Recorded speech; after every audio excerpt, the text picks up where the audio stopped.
Institute of southern Punjab Multan में state of the art admission office block 7 का इफ्तिताह कर दिया गया है। इसमें क्या जिद्दत है और क्या फैसिलिटीज़ मौजूद हैं, जानिए इस रिपोर्ट में।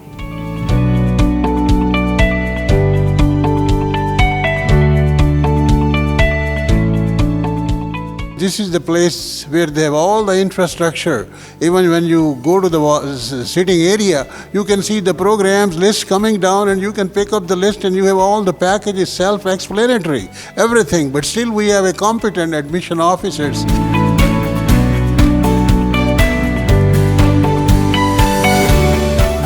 ये रेलेवेंट एडमिशन ऑफिस है, प्लस ये कि रजिस्ट्रेशन के हवाले से, प्लस ये कि आईटी और प्लस ये कि सॉफ्टवेयर हाउस के हवाले से ये सारा सेटअप है।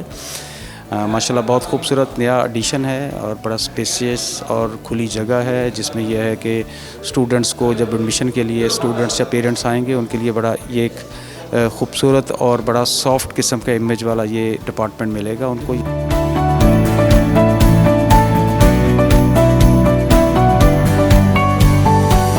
इदारे की आने वाली ज़रूरियात को मद्देनज़र रखते हुए एक state of the art building admission office के हवाले की है, जिसमें आने वालों के लिए, फैमिलीज़ के लिए, बच्चों के लिए और लोगों के लिए हर किस्म की सहूलत को मुहैया कर दिया गया है।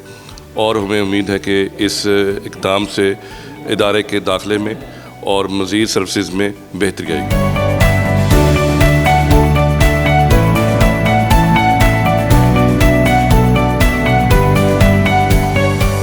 Institute of southern Punjab Multan ने एक पर्पस बिल्ट इंफॉर्मेशन ऑफिस जो है वो अभी इस्टेब्लिश किया है और आप देख सकते हैं कि ये सेकंड टू नन है, एक्स्ट्रावेगेंट एंड वंडरफुली डिज़ाइंड है। और इसका जो सहरा है वो सारे का सारा हमारे जो ऑनरेबल रेक्टर हैं मिस्टर आसिम नज़ीर अहमद, उनके सर जाता है।